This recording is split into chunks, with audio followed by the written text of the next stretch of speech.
हाज़रीन बज़्म मोहब्बत अस्सलामु अलैकुम व रहमतुल्लाहि ताला व बरकातुहू। नहमदुहु व नुसल्ली अला रसूलिहिल करीम अम्मा बाद। फ़अऊज़ु बिल्लाहि मिनश शैतानिर रजीम बिस्मिल्लाहिर रहमानिर रहीम। अफ़ला यतदब्बरूनल क़ुरआन। सदक़ल्लाहुल अलीयुल अज़ीम। सारे जहान के मरकज़े अक़ीदत मुस्तफ़ा जाने रहमत शम्ए बज़्मे हिदायत हुज़ूर अहमद मुज्तबा हज़रत मोहम्मद मुस्तफ़ा सल्लल्लाहु ताला अलैहि वसल्लम के बारगाहे आलीजाह में जी लगाकर हदिया दुरूदो सलाम पेश करें और पूरा मजमा बवाज़े बुलंद पढ़ें। अल्लाहुम्मा सल्ली अला सय्यदना शफ़ीअना हबीबना मौलाना मोहम्मद मादनिन जूद वल करम मंबइल इल्म वल हिल्म वल हिकम बारिक वसल्लिम सल्लु अलैहि सलातन व सलामन अलैका या रसूल अल्लाह सल्लु अलैहि सलातन व सलामन अलैका या हबीब अल्लाह दाइमन अबदन अबदा। खतीबुल हिंद मुबल्लिगे मसलके आला हज़रत अल्लामा सैफुल्लाह अलीमी साहब किबला की दावत मोहब्बत पे आप हजरात भी तशरीफ़ लाए हैं और हमारी जमात के भी ये मुक़द्दस उलमाए किराम की आमद है। फ़कीर भी हाजिर आया है। आपने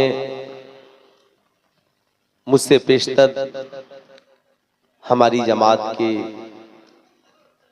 मुक़्तदर मुस्तनद उलमा खुतबा शोरा को समात करने का शर्फ हासिल किया। इंशाअल्लाह मेरे बाद भी सुनेंगे। डॉक्टर इकबाल ने कहा था कि कुव्वते फिक्र व अमल पहले फना होती है। कुव्वते फिक्र व अमल पहले फना होती है, तब जाकर किसी कौम की अजमत पे सवाल आता है। आज पूरी दुनिया में इल्हाद से लेकर इर्तिदाद तक और मजहब इस्लाम की फिक्र को हमारी नई नस्लों के दिलो दिमाग से निकालने की कोशिश की जा रही है। चाहे वो जदीद तालीम का नजरिया हो, सोशल मीडिया की वादी हो, या साइंस के पसे पर्दा हमारी नस्लों के जहनों को खराब करने की कोशिश की जा रही हो। आज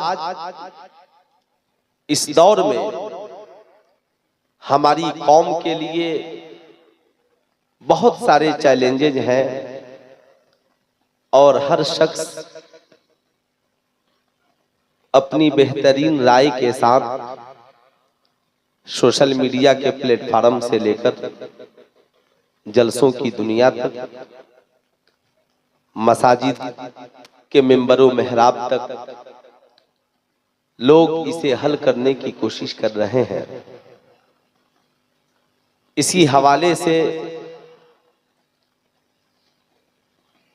मैंने सोचा कि आज कुछ लबकुशाई करने की कोशिश करूं, मगर ये जो तलबा इधर बैठे हैं उनसे भी मैं गुजारिश करूंगा कि आप हजरात चूंकि बज़्म मोहब्बत में बैठे हैं तो आपकी हाजिरी इधर होनी चाहिए।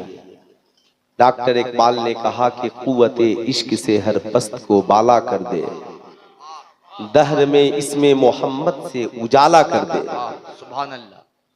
आज ये दौर तालीम का दौर है, एजुकेशन का दौर है, बड़ा तरक्की याफ्ता दौर है। अब इंसान किताबें नहीं पढ़ता, AI से सारी चीजें हासिल कर लेता है। इंसान किताबों में तलाश के लिए वक्त नहीं निकालता, बच्चे इम्तिहानगाह में बैठकर मोबाइल में चैट जीपीटी जी के जरिया सवालात का जवाब लिख लेते हैं।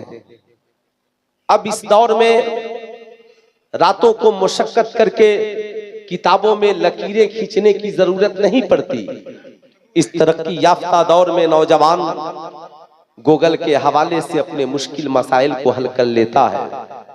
लेकिन मैं इस दौर में आपको ये याद दिलाना चाहूंगा कि मियां ये सारी चीजें ये अक्ल की पैदावार है। चैट जीपीटी जी ये अक्ल की पैदावार है। गूगल की वादी ये अक्ल की पैदावार है। यूट्यूब ये अक्ल की पैदावार है। आप जहां तक कदम रख रहे हैं ये सब अक्ल की पैदावार है। और साइंस कहती भी है मियां आप मुझे देखो, मेरी रसाई अक्ल से है और मैं अक्ल के जरिया तुझे सारी दुनिया को मुट्ठी में करने की बात कर रहा हूं। लेकिन मियां आपने कभी सोचा कि इस अक्ल को भी पैदा करने वाला कोई है, इस अक्ल का भी कोई खालिक है। मैंने बहारे शरीयत को उठाया और देखा कि शागिर्द आला हजरत हुजूर सदरुस शरिया ने अकायद के बयान में लिखा क्या है। तो हुजूर सदरुस शरिया का एक जुमला कहा, जो अक्ल में समा जाए वो खुदा नहीं हो सकता, और जो खुदा है वो कभी अक्ल में नहीं समा सकता। यही वजह है यहाँ पे इतने हुफाजे किराम बैठे हैं, आपने पूरे कुरान का मुताला किया है, मगर जब हम शोहदा की जिंदगी का मुताला करते हैं तो कुरान कहता है वला किल्ला तशउरून, अल्लाह ने तुझे इतनी अक्ल नहीं दी कि तुम शहीदों की जिंदगी को समझ सको। तो मैं आपसे पूछना चाहता हूँ मियाँ, जब हमारे पास इतनी अक्ल नहीं कि हम शहीदों की जिंदगी को समझ सके, तो फिर हम नबी की जिंदगी को कैसे समझ सकते हैं? हम खुदा की जिंदगी को कैसे समझ सकते हैं? खुदा को समझने के लिए अक्ल की जरूरत नहीं। ऐ कुरान तू बता, कुरान कहता है युमिनूना बिल गैब, बेगैर देखे यकीन कर लेने का नाम ईमान है। बेगैर देखे मान लेने का नाम ईमान है। इसलिए जब बात अकीदे की आए तो फिर अक्ल की बात न करना, बात जब अल्लाह की वहदानियत की आए तो फिर बात अक्ल की न करना, बात जब रसूलुल्लाह के इश्क़ रिसालत की आए तो बात अक्ल की न करना। याद रखना, साइंस कहती है इंसान पैदा कैसे हुआ ये मैं बताऊंगा, मगर कुरान कहता है इंसान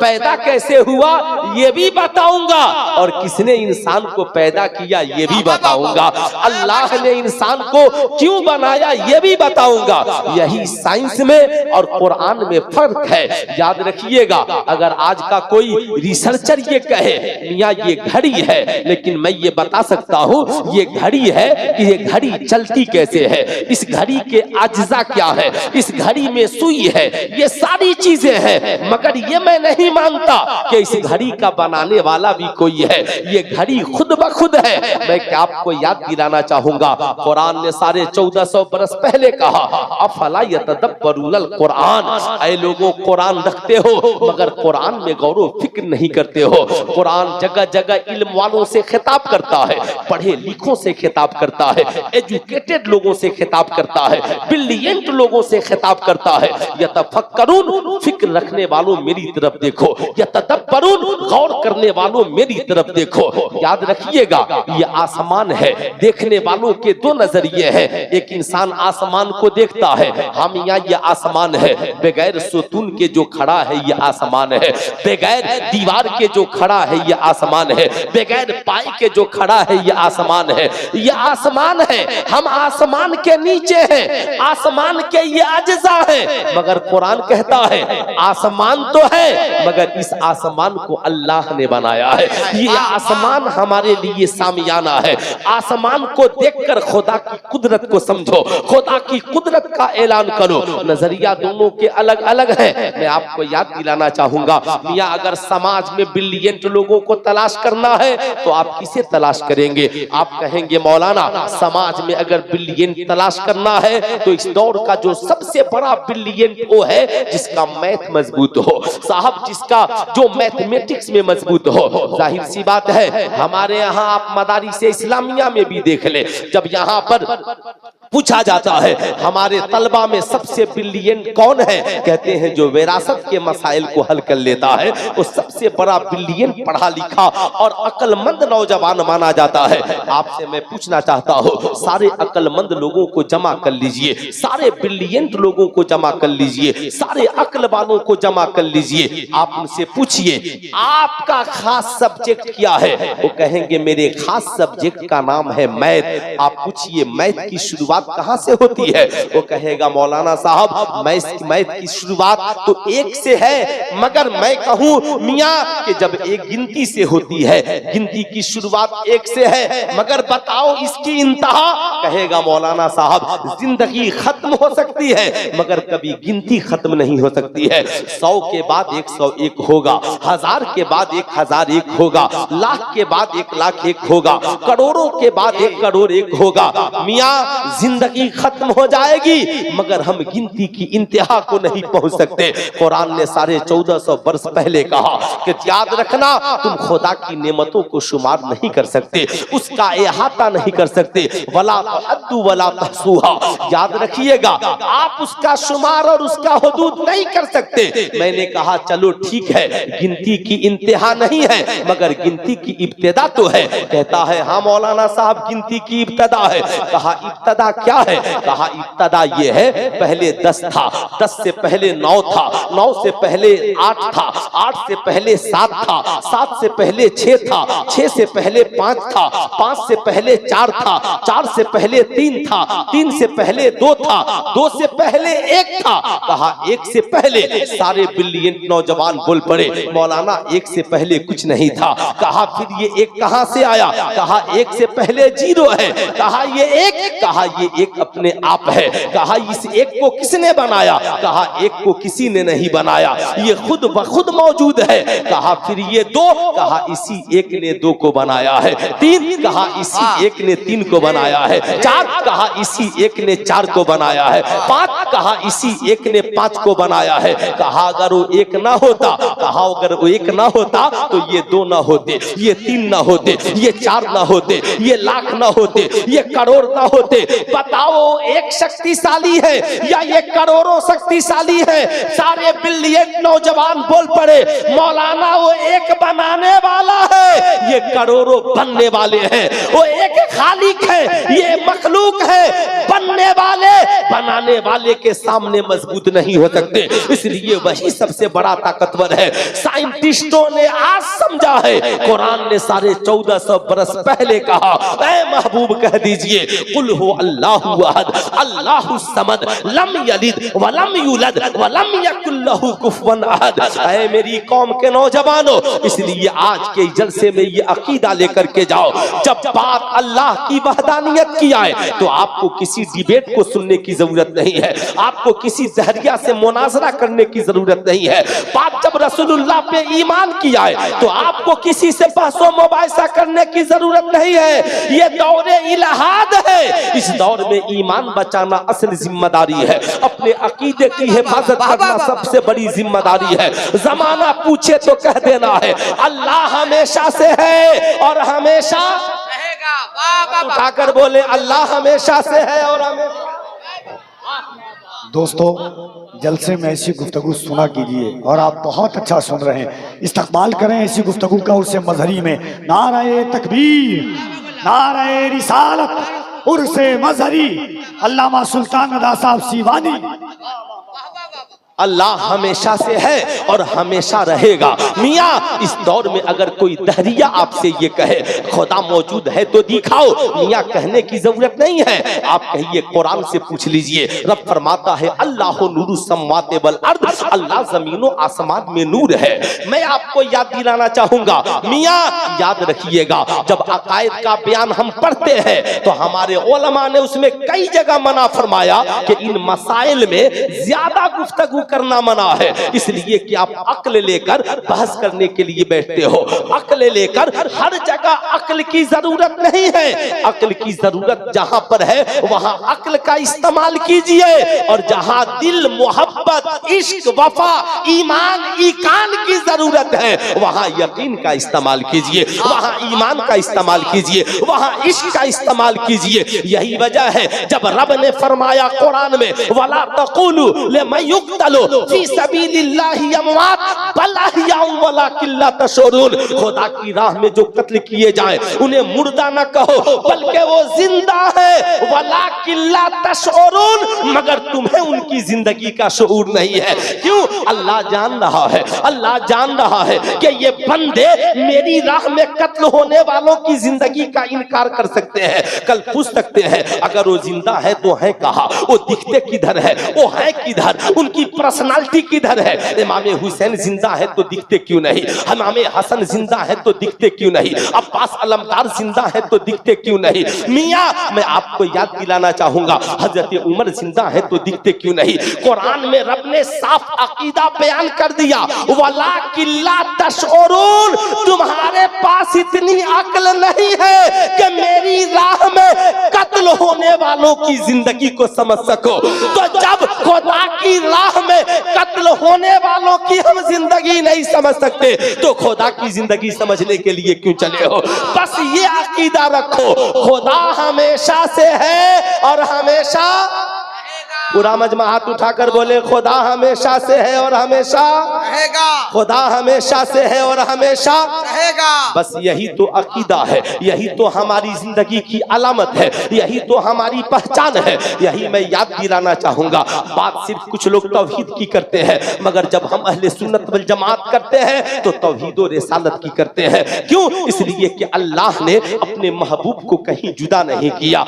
याद रखिएगा, आपने देखा होगा, नहीं देखा होगा तो मैं आपको याद दिलाना चाहूंगा।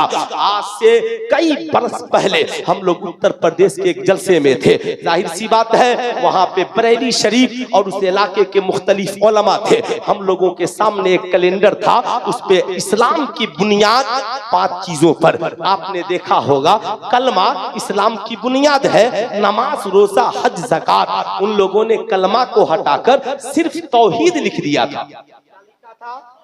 क्या लिखा था? तौहीद।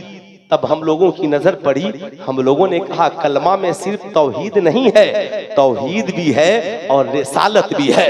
ला इलाहा इल्लल्लाह ये तौहीद है और मुहम्मदुर रसूलुल्लाह ये रिसालत है। इसलिए मैं याद दिलाना चाहूंगा, जब बात तौहीद की आए तो आप तौहीद पे भी ईमान रखें, रिसालत पे भी ईमान रखें। ये बड़ा नाजुक दौर है। आज सोशल मीडिया पर मैं अपने उलमाए किराम से भी अर्ज गुजार हूँ, अगर आपके पास हमारी जमात का कोई शहजादा या लड़का कोई सवाल लेकर पहुंच जाए तो आपको डांट कर भगाने की जरूरत नहीं है, बल्कि उसे मोहब्बत से करीब करने की जरूरत है। अगर आप खुद मसाइल हल नहीं कर सकते तो आपने देखा होगा, बिल्कुल बुरा मत मानिएगा, आप ईमानदारी से बताएं, डॉक्टर के पास इलाज के लिए जाते हैं कि नहीं जाते हैं? अरे हाथ उठाकर बोले जाते हैं ना। अगर उस डॉक्टर के पास 2, 4, 5 बार हम गए मगर वो डॉक्टर इलाज अगर उसके बस की बात नहीं रहती तो अपने से बड़े डॉक्टर को रेफर कर देता है। मैं अपने इन उलमा से भी कहूंगा, अगर कोई मसला हमारे बस का नहीं रहे तो हमें भगाना नहीं है, हमें उन्हें रेफर कर देना, हमें उन्हें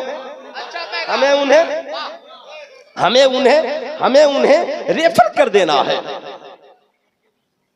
जी, हमें उन्हें रेफर कर देना है। आप टेंशन मत लीजिए, रफ़ा-ए-यदैन नहीं समझ पाते हैं, हम समझाएंगे, नहीं समझ पाएंगे तो हमसे बड़े आलिम आपको समझाएंगे। आप टेंशन मत लीजिए। एक नौजवान ने मुझसे कहा था, मेरे इलाके का मसला था, कहा मौलाना साहब आप बताइए वलियों का जिक्र कहाँ है। मैंने कहा ताज्जुब की बात है, वलियों का जिक्र तलाशने कहीं क्या जाना है, चलिए मस्जिद में नमाज पढ़ते हैं। मौलाना साहब नमाज, मैंने कहा उसी नमाज में में अल्लाह की भी याद है, उसी नमाज में रसूलुल्लाह की भी याद है, और उसी नमाज में वलियों की भी याद है। कहा मौलाना साहब है? मैंने कहा बिल्कुल है। कहा बताइए वो कैसे? मैंने कहा याद रखिएगा, आप नमाज उठा करके देखे, नमाज इबादत, नमाज अफजलुल इबादत है, नमाज अहमुल इबादत है, मगर उसी नमाज में मैं आपको तौहीद भी दिखलाऊंगा, रिसालत भी दिखाऊंगा, वलियों का प्यार भी दिखलाऊंगा। कुरान में रब ने क्या कहा? अतीउल्लाह व अतीउर रसूल व उलिल अम्र मिनकुम। इसलिए याद रखिएगा, हमारा ईमान कुरान पर पुख्ता होना चाहिए। ज़ालिकल किताबु ला रैब फी, कुरान में कोई शक की गुंजाइश नहीं है। हमें समझ में आए ना आए, मगर कुरान बरहक, जरा हाथ उठाकर बोले कुरान बरहक है। हमें अगर कोई बात समझ में ना आए, इसका मतलब ये नहीं है, ये तो नेचरियों की अलामत है। वो कहते हैं जो हमें समझ में ना आए, जो हमारे नेचर में ना आए। माशाअल्लाह, शायर हिंदुस्तान हजरत ज़ैनुल आबिदीन साहब माशाअल्लाह कानपुरी तशरीफ ले आया है ना। बहुत मोहब्बत करते हैं ये, है ना, बहुत प्यार देते हैं ये। माशाअल्लाह इन लोगों की मोहब्बतों का बहुत शुक्रिया। इनकी दावत मोहब्बत पे, इनकी रहनुमाई पर कई जगह मैं हाजिर हुआ। मैंने एक साहब से पूछा कि आपने बनारस मुझे क्यों बुलाया? कहा ज़ैनुल आबिदीन साहब ने कहा था कि मुफ्ती साहब को दावत कर दीजिए। खैर, इनकी मोहब्बतें मैं ये अर्ज कर रहा था, गौर से सुने आप, जरा सा सीने पे हाथ रखकर सोचे। कोई बात समझ में नहीं आने का मतलब ये नहीं है कि साहब अब उसका वजूद खत्म है, उसका वजूद नहीं है। क्यों? हर चीज अक्ल में आ जाए। साहब अल्लाह ने हर चीज को बनाया ही नहीं जो आपकी अक्ल में समा जाए। रब ने इशारा फरमा दिया। मालूम है, आप बताएं ईमानदारी से, सूरज की रोशनी को इंसान कैच करता है, ये तो हम जानते हैं, मशीन के जरिया, सेटेलाइट के जरिया, सोलर लाइट के जरिया इंसान सूरज की रोशनी को कैच करता है। ये तो अक्ल में बात आ गई कि सूरज की रोशनी को हम सेटेलाइट, सोलर लाइट के जरिया कैच कर सकते हैं, मगर डूबे हुए सूरज को नबी ने अली के लिए पलटा दिया। अब जमाना ये रिसर्च करने बैठ जाए कि नबी ने कैसे पलटाया, तो ये वो अक्ल की बस की बात नहीं है। याद रखिएगा, याद रखिएगा, इंसान तरक्की करके चांद पे पहुंच सकता है। कुरान ने कहा वल कमरी इज़्ज़त तसक लतरकबुन्ना तबकन अन तबक फमा लहुम ला युमिनून। कसम है चमकते चांद की, एक जमाना आएगा इंसान सवारी बनाएगा, चांद के ऊपर चला जाएगा। चांद पे जाना ये अक्ल के बस की बात है, मगर वो सारे अक्ल वाले बैठ जाए कि इंसान के बस की, अक्ल की बस की बात ये है कि अक्ल सवारी बनाए चांद पे चला जाए, मगर उंगलिये मुस्तफा का कमाल ये है इशारा करे चांद दो टुकड़े हो जाए। अब सारी दुनिया के रिसर्चर बैठ जाए कि नबी ने चांद के दो टुकड़े कैसे किया, तो यही जवाब होगा वला किल्ला तशउरून। नारे तकबीर, दोनों हाथ उठा के जवाब, नारे रिसालत, फैज़ाने सरकारे सुरखाही, उर्से मजहरी, अल्लामा मुफ्ती सुल्तान साहब किबला, नकीब आज़म हिंदुस्तान कफील अमर अशरफी। नारे तकबीर। मुझे यकीन है ये जो हमारे उलमा बैठे हैं सब ऐसी 5-5 मिसालें पेश कर सकते हैं। मियाँ अक्ल की कमाल, अक्ल का कमाल ये है कि आई स्पेशलिस्ट डॉक्टर मोतियाबिंद आ जाए, दिखाई न पड़े तो ऑपरेशन करके आंखों की रोशनी को वापस ला सकता है, मगर आंखों का ढेला बाहर में निकल जाए, हजरते कतादा की हथेली में हो, नबी उठाए लवाबे देहन लगाकर आंखों से सटा दे, आंखें पहले से ज्यादा रोशन हो जाए। सारे डॉक्टर बैठकर रिसर्च करने लगे नबी ने कैसे किया, जवाब यही होगा हर काम तेरे अक्ल के बस की बात नहीं है। अक्ल अय्यार है, 100 भेष बदल लेती है। इसलिए जब तालीम की बात आए अक्ल का इस्तेमाल करो, एजुकेशन की बात आए अक्ल का इस्तेमाल करो, रिसर्च की बात आए अक्ल का इस्तेमाल करो, मैट्रिक इंटर बीए की बात आए अक्ल का इस्तेमाल करो, यूपीएससी बीपीएससी की तैयारी की बात आए अक्ल का इस्तेमाल करो, सोशल मीडिया पे लिखने की बात आए अक्ल का इस्तेमाल करो।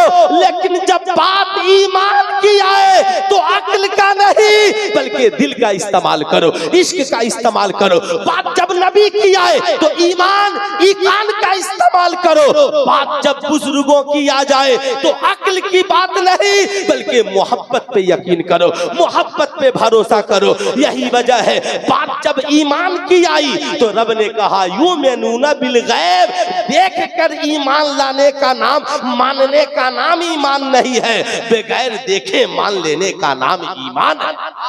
माशाअल्लाह माशाअल्लाह, अल्लाह अकबर, अल्लाह या रसूलल्लाह, जिंदाबाद माशाअल्लाह, वाह बहुत उम्दा। इसलिए मैं आपसे कहूंगा, मैं किसी का नाम लेने की कोशिश नहीं करता, मैं तो बरेली के रजा के दर का परवरदा हूँ। मैं आपको याद दिलाना चाहूंगा, मियाँ आप चलिए नमाज पढ़ने के लिए, और आपको नमाज पढ़नी भी चाहिए। नमाज पढ़िए, आप ईमानदारी से बताएं आपको रात को नींदें नहीं आती है, क्यों? इसलिए कि हम नमाज का लुत्फ नहीं उठाते। मियाँ आज हमारी आंखों में बेचैनी है, क्यों? इसलिए कि हम नमाज का, कुरान की तिलावत का लुत्फ नहीं उठाते। मियाँ मैं आपसे कहूंगा, सारी दुनिया की बारगाह में जाने के लिए आपको फुर्सत है, मगर जिस खुदा ने आपको पैदा किया उस खुदा की बारगाह में जाने को आपके पास फुर्सत नहीं है। आपको मैं याद दिलाना चाहूंगा, उस नौजवान ने कहा था मौलाना वलियों का जिक्र कहाँ है?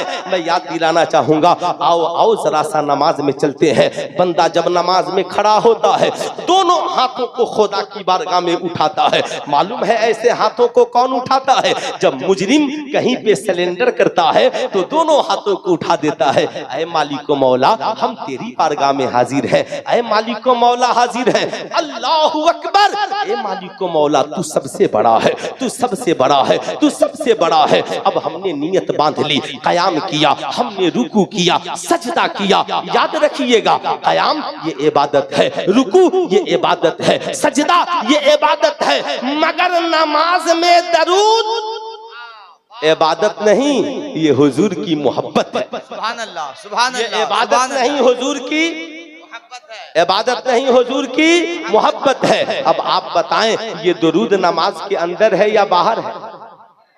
जरा हाथ उठाकर बोले नमाज के अंदर है। अब जरा सा उससे पूछिए जो कहता है तौहीद अलग है, रिसालत अलग है। मैं कहता हूँ बेशक अल्लाह एक है। जैसे हम इल्म की बात आती है तो कहते हैं अल्लाह को इल्मे गैब जाती है और मुस्तफा जाने रहमत को इल्मे गैब अताई है। याद रखिएगा, माना कि मेरा नबी खुदा नहीं है मगर वो खुदा से जुदा नहीं है। मालूम है, याद रखिएगा, ये दुरूद इबादत नहीं मोहब्बत है। याद रखिए, अल्लाह सजदा नहीं करता करवाता है, अल्लाह रुकू नहीं करता करवाता है। वस्जुदू मअस साजिदीन वरकऊ मअर राकिईन, अल्लाह इबादत नहीं करता करवाता है। मगर बारी जब दुरूद की आती है तो रब पहले अपने पढ़ने का तज़किरा करता है। इन्नल्लाह व मलाइकतहु युसल्लूना अलन नबी या अय्युहल्लज़ीना आमनू सल्लू अलैहि व सल्लिमू तस्लीमा। बेशक अल्लाह और उसके फरिश्ते अपने महबूब पे दुरूद भेजते हैं। ऐ ईमान वालों, अल्लाह ने ईमान वालों से खिताब किया। पता क्या चला? मोहब्बत वही करेगा जो ईमान वाला हो। सुभान अल्लाह, सुभान वही करेगा जो ईमान वाला होगा, मोहब्बत वही करेगा जो ईमान वाला होगा। रब इबादत में शरीक नहीं होता, खुदा मोहब्बत में शरीक हो रहा है, मोहब्बत में शरीक हो रहा है। अल्लाहु अकबर। अब उसी नमाज में नबी पर दुरूद, न आले नबी पर दुरूद, हजरत इब्राहिम पर दुरूद, आले इब्राहिम पर दुरूद। अब मियाँ जरा सा और आगे बढ़िए, हर नमाज में कोई ऐसी नमाज ला करके दिखलाइए कि नमाज में सजदा हो, रुकू हो, कयाम हो और दुरूद भी हो, और नमाज में तहियात नहीं हो। तहियात पढ़ते हैं कि नहीं पढ़ते हैं? पढ़ते हैं ना, खूब पढ़ते हैं ना। अभी जब मैं मुंबई जा रहा था हजरत, तो मेरे यहाँ का एक बदअकीदा बगल में बैठा था, मैं जानता नहीं था कि सिवान का है, तो वो जा रहा था, आया था सऊदी से, कहा कि इंडिया में लोग बहुत शिर्क करते हैं। हमने कहा क्या शिर्क करते हैं? कहा ये लोग वसीला मानते हैं। तो मैंने कहा आपको कौन ऐसी एक चीज ऐसी बता दीजिए जो आपको बगैर वसीले की मिली हो। जी जी, वाह वाह। उसका दिमाग खट्टा होने लगा। कहा मतलब? मैंने कहा आप अजीब आदमी हैं। कहा रे मौलाना साहब, लोग मस्जिद में भी सलाम पढ़ते हैं। मैंने कहा मस्जिद में सलाम से टेंशन में है, एक नमाज ऐसी दिखला दीजिए जिसमें सलाम नहीं। हाय हाय हाय, एक नमाज ऐसी दिखला दीजिए। उर्से मजहरी में आने वालों, याद रखना, वलियों की मोहब्बत कहीं और तलाशने की जरूरत नहीं है। नमाजी बन जाओ, खुदा की भी मोहब्बत है, रसूल की भी मोहब्बत है, आले रसूल की भी मोहब्बत है, वलियों का भी प्यार है। बताओ तहियात में पढ़ते हो के नहीं, पढ़ते हो के नहीं? अस्सलामु अलैका अय्युहन नबी वस्सलामु अलैना वस्सलामु अला इबादिल्लाहि सालिहीन। ऐ नबी आप पर सलाम हो, हम सब पर सलाम हो। वस्सलामु अला इबादिल्लाहि सालिहीन, अल्लाह के जितने नेक बंदे हैं सब पर सलाम हो। ये तो एक गरीब नमाज पे सलाम पढ़ने में टेंशन में आ गए थे, ये तो एक गौसे आजम पे सलाम पढ़ने में टेंशन में आ गए थे, मगर अल्लाह तो हर नेक बंदे पे सलाम पढ़वा रहा है, हर नेक बंदे पे सलाम पढ़वा रहा है। मियां अकीदा क्या मिल गया कि याद रखिएगा, सजदा करने वाला भी बनिए, कयाम करने वाला भी बनिए, रुकू करने वाला भी बनिए, दरूद पढ़ने वाला भी बनिए और वलियों से मोहब्बत करने वाला भी बनिए। इसलिए मैं आपको याद दिलाना चाहूंगा, ये सोशल मीडिया का जमाना है, बात इतनी ही नहीं है।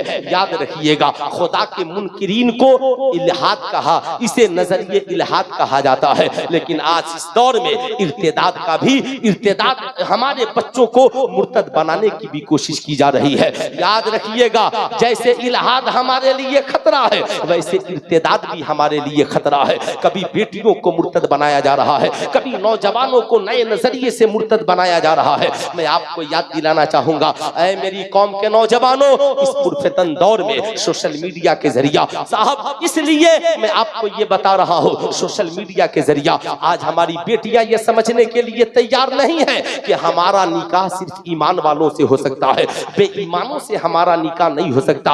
आज हमारे नौजवान कहते हैं, मौलाना साहब क्या बात है, क्या हमारे लिए आजादी नहीं है? मैं कहूंगा नहीं। आज फिक्री आजाद ख्याली के नाम पर आज जो नौजवानों को इर्तिदाद की अंधेर कोठरी में ढकेलने की कोशिश की जा रही है। आज का नौजवान कहता है, माज़अल्लाह शराब पी लेने से क्या हो जाएगा, शराब पी लेने से क्या हो जाएगा। माज़अल्लाह आज का नौजवान कहता है, जुआ खेल लेने से क्या हो जाएगा।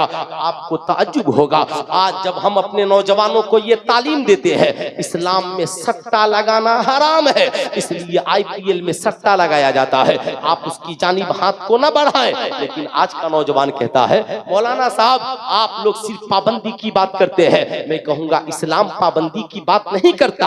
आप ईमानदारी से बताइए, इस्लाम पे अमल नहीं करके हमने दूसरों का कोई नुकसान नहीं किया, बल्कि इस्लाम पे अमल नहीं करके हमने अपना नुकसान किया है। आज मैं अपनी कौम की उन बेटियों को बताना चाहूंगा, 3 चीजें हैं, एक है दौलत, एक है इल्म और एक है इज्जत। दौलत जाती है आती है, आती है जाती है, इल्म आ जाए तो फिर जाने वाली नहीं, मगर इज्जत एक बार चली जाए तो फिर कभी पलट करके वापस नहीं आती है। आज के इस पुरफितन दौर में नौजवान बच्चे और बच्चियां माशाअल्लाह इर्तिदाद के शिकार हो रहे हैं। जाल मालूम है क्यों? इसलिए कि आज सोशल मीडिया पे इस्लामी नजरियात पे हमला, इस्लामी अकायद पे हमला, इस्लामी फिक्र पे हमला, जैसे विरासत का मसला हो गया, निकाह के मसाइल हो गए, ये सब हिजाब का मसला हो गया। आज बेटियों को कहा जाता है, मियां आज एक पढ़ी लिखी लड़की कहती है, तालीम का मकसद ये नहीं है कि हम हिजाब में चले जाएं। याद रखना, हम आजाद हैं। आजादी का मतलब यह है कि हमारे जज्बात आजाद हो, हमारे फिक्र आजाद हो, हमारे ख्यालात आजाद हो। जब कोई नौजवान इस आजादी के जुमले को सुनता है, कहता हाँ यार ये बात तो सही है, माशाअल्लाह ये इस्लाम है जो हमारे पीने पे पाबंदी लगाता है, हमारे खाने पे पाबंदी लगाता है, हमारे पहनने पे पाबंदी लगाता है। माशाअल्लाह कुफारो मुशरिकीन का मजहब माशाअल्लाह कितना अच्छा है, उनके यहाँ देखो कोई पाबंदी नहीं है, जब चाहो नाचो, जब चाहो गाओ, जो चाहो पियो, जो चाहो पहनो, जहां चाहो जुआ खेलो, जिसको चाहो सताओ। मैं आपको याद दिलाना चाहूंगा, याद रखिएगा, ऐ मेरी कौम का नौजवान, ये तो बिहार के मुख्यमंत्री से पूछिए, मियाँ शराब हारा शराब को आपने बिहार में बंद क्यों किया? ये सम्राट चौधरी से पूछिए कि सूद का कारोबार चलाने वालों को आपने रोकने की कोशिश क्यों की? मियाँ समझ में सबको ये बात आएगी, आहिस्ता आहिस्ता जरूर आएगी। क्यों? इसलिए कि कल औरतें ये चिल्लाती थी सबसे ज्यादा मेरे शौहर इसलिए जुल्म करते हैं कि वो जब शराब पी कर आते हैं तो भूल जाते हैं ये मेरी बीवी है, ये मेरे बच्चे हैं, ये मेरी माँ है। वो हमें गालियां देते हैं, हमें लात घुसे लगाते हैं, हमें तलाकें देते हैं। मैं याद दिलाना चाहूंगा, ऐ मेरी कौम का नौजवान, ये दौरे इलाहाद है और ये दौरे इर्तिदाद जिसमें हम और आप जी रहे हैं। मियाँ आज हमारी बेटियों को कॉलेज में जदीद तालीम के जरिए ये बताया जा रहा है हिजाब आपकी तालीम की राह में रुकावट है, लेकिन मैं आपको याद दिलाना चाहूंगा नहीं नहीं, हिजाब पाकीज़गी की अलामत है, तालीम की राह में रुकावट नहीं है। शराब नहीं पीना ये पाकीज़गी की अलामत है, जुआ नहीं खेलना ये पाकीज़गी की अलामत है। याद रखिएगा मियाँ, बुरे और गंदे रस्मो रिवाज से बाज आकर अल्लाह रसूल की पैरवी करना ये साहब याद रखिएगा, ये गुलामी की दलील नहीं बल्कि गुलामी मुस्तफा में वफादारी की दलील है। इसलिए मैं आपको याद दिलाना चाहूंगा, इस जदीद नजरियात को खत्म करते हुए आप उस दौर में कदम रखिए जहां पे सुकून है, जहां पे आत्मा को शांति है, जहां पे हमारी जिंदगी के लिए फलाहो बका है। इसलिए मैं आपको ये बताना चाहूंगा, ऐ मेरी कौम के शहजादों, हम जिस दौर में जी रहे हैं इंशाअल्लाह 2-3 मिनट में मेरी गुफ्तगू खत्म हो जाएगी। हम जिस दौर में जी रहे हैं आज हमारे नौजवानों को कॉलेज की तालीम के आड़ में, मियाँ आज ट्यूशन सेंटर की आड़ में, सोशल मीडिया की आड़ में जो गंदे नजरियात परोसे जा रहे हैं, आप कॉलेज में पढ़िए मगर नजरिया मुस्तफा जाने रहमत का रखिए। आप स्कूल और ट्यूशन सेंटर में पढ़िए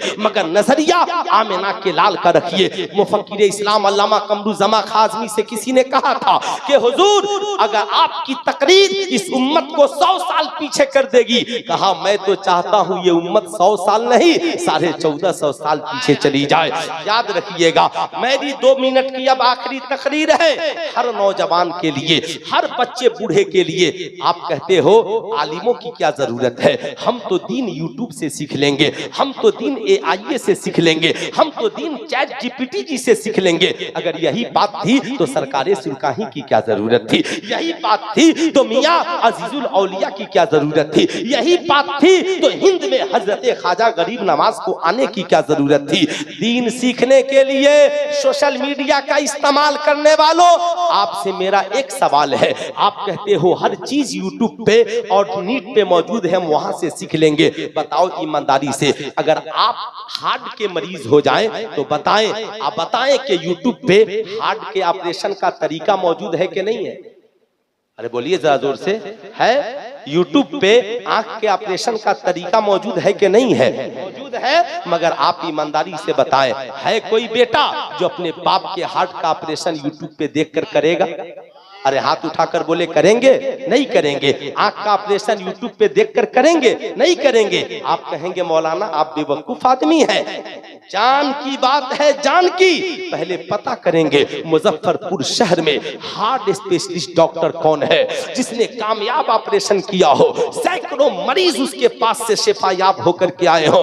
हम वैसे डॉक्टर का इंतखाब करेंगे। सुल्तान रजा कहना चाहेगा, बताओ जान ज्यादा कीमती है या ईमान ज्यादा कीमती है? अल्लाह की सरताब शान है ये, इंसान ही इंसान हो, इंसान है ये। कुरान तो ईमान बताता है इन्हें, ईमान ये कहता है मेरी जान है ये। बस हुजूर तकरीर खत्म ही हो रही है। मैं ये अर्ज कर रहा था, ऐ नौजवान, जैसे माहिर डॉक्टर के बगैर आप जिस्म का इलाज नहीं कराते, वैसे ही ईमान अकीदे की हिफाजत के लिए, अपने बच्चे बच्चियों को दीन सीखने के लिए हर यूट्यूबर के पास मत चले जाइए, हर मौलवी के पास मत चले जाइए। ये देखिए कौन रजा के मसलक का पाबंद है, कौन बरेली के इमाम अहमद रजा के नजरिए का पाबंद है, कौन इश्क रिसालत मुस्तफा का पाबंद है। जो इश्क का पाबंद हो हम दीन वहीं से सीखेंगे, जो मसलक आला हजरत का पाबंद हो हम दीन वहीं से सीखेंगे, ताकि हमारी दुनिया भी कामयाब हो, आखिरत भी कामयाब हो। जिंदगी बाकी, मुलाकात बाकी। पूरा मजमा मिलकर पढ़ लीजिए, अस्तगफिरुल्लाह रब्बी मिन कुल्ली ज़ंबी व अतूबु इलैहि। पढ़ लीजिए ला इलाहा इल्लल्लाह मुहम्मदुर रसूलुल्लाह सल्लल्लाहु अलैहि वसल्लम। अस्सलामु अलैकुम।